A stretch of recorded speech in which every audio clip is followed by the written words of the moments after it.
Hello everyone, আসসালামু আলাইকুম। Welcome back to my channel. আমার চ্যানেলে আপনাদেরকে নিউ একটা ভিডিও দেখার জন্য ওয়েলকাম জানাচ্ছি। আজকে তৈরি করে দেখাবো খুবই সুস্বাদু এবং মজাদার চিকেন পাকোড়া। এই পাকোড়াটা কিন্তু আপনারা সকাল বিকালের নাস্তায় খুবই ইজিভাবে তৈরি করে খেতে পারেন। আর খেতেও ভীষণ মজার। তো চলুন আজকে ইজি ওয়েতে এই চিকেন পাকোড়ার রেসিপিটা আমরা দেখে আসি। প্রথমেই হচ্ছে আমি এখানে চিকেন নিয়ে নিয়েছি। তো চিকেনগুলাকে হচ্ছে একটু ছোট, ছোট করে আরকি কেটে নিতে হবে।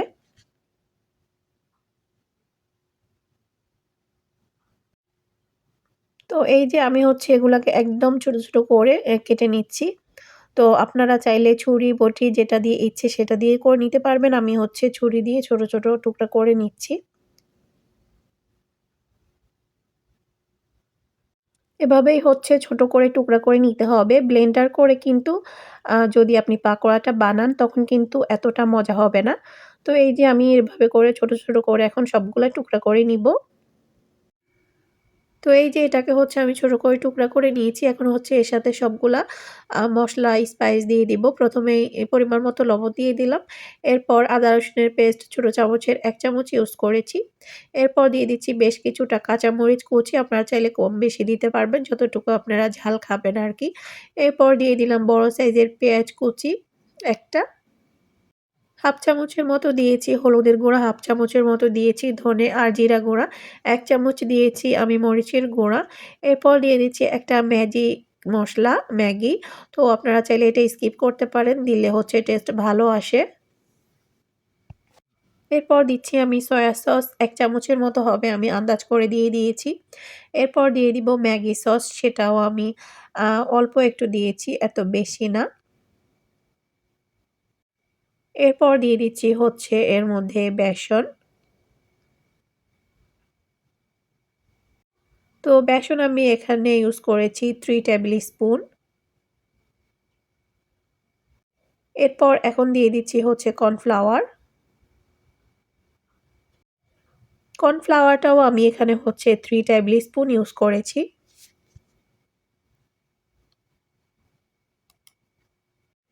তো কর্নফ্লাওয়ারটাও দিয়ে দিলাম। এরপর দিয়ে দিচ্ছি ধনেপাতা কুচি পরিমাণ মতো।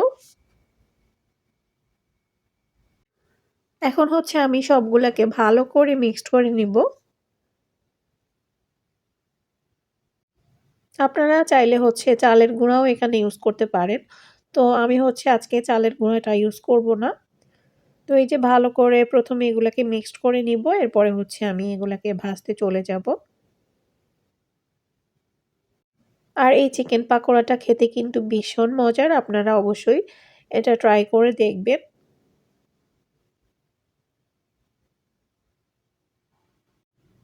তো এই যে আমার মিশিয়ে নেওয়া শেষ। খুব সুন্দর করে এগুলাকে মিশিয়ে নিতে হবে। আর পাকোড়ার শেপ হয়ে যাচ্ছে, এই যে দেখতেই পাচ্ছেন।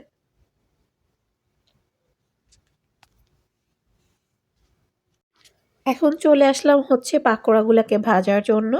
তো ভাজার আগে আবার হচ্ছে একবার একটু মিশিয়ে নিবেন ভালো করে।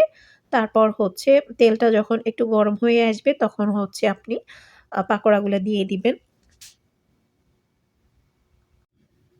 তো এই যে আমি হচ্ছে দিয়ে দিচ্ছি এখন পাকোড়ার আকারে। আপনারা চাইলে কিন্তু আরো ছোট করেও দিতে পারেন কিংবা হচ্ছে এই সাইজেরও করে দিতে পারেন।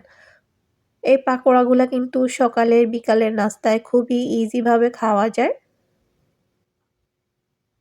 আপনারা বিকালের নাস্তায় স্ন্যাক হিসাবেও খেতে পারেন, শুধুও খেতে পারেন কিংবা লুচির সাথে খেতে ভীষণ মজা এগুলা।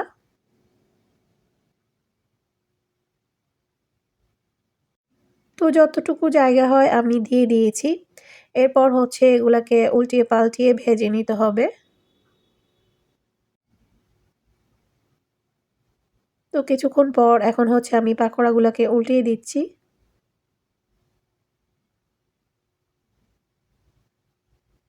যারা আমার চ্যানেলে আজকে নতুন অবশ্যই আমার চ্যানেলটা সাবস্ক্রাইব করবেন।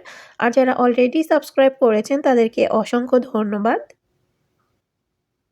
আপনারা চাইলে আমার Facebook page cooking gallery and travel blog সেটাও কিন্তু ফলো করতে পারেন। সেখানেও কিন্তু আমি নিয়মিত ভিডিও দিয়ে থাকি।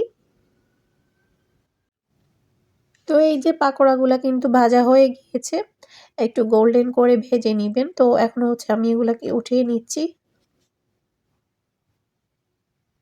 একটা টিস্যু পেপারের মধ্যে উঠিয়ে নিবেন, তাহলে হচ্ছে এক্সট্রা যে তেল থাকে সেটা হচ্ছে ওই টিস্যুর মধ্যে লেগে যাবে।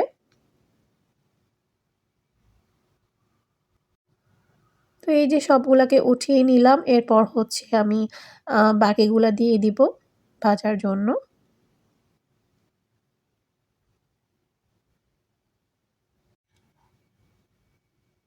তো এখন হচ্ছে বাকিগুলা দিয়ে দিচ্ছি। আর যারা এখনো এভাবে হচ্ছে চিকেন পাকোড়া তৈরি করেন নাই, অবশ্যই এই রেসিপিটা ফলো করে বানাবেন। আশা করি আপনাদের কাছেও ভীষণ ভালো লাগবে। তো এগুলাও দিয়ে দিচ্ছি এখন। তো ফিরে আসছি সবগুলা চিকেন পাকোড়া ভেজে নেওয়ার পরে। তো এই যে আমি হচ্ছে চিকেন পাকোড়াগুলাকে সার্ভ করে নিয়েছি।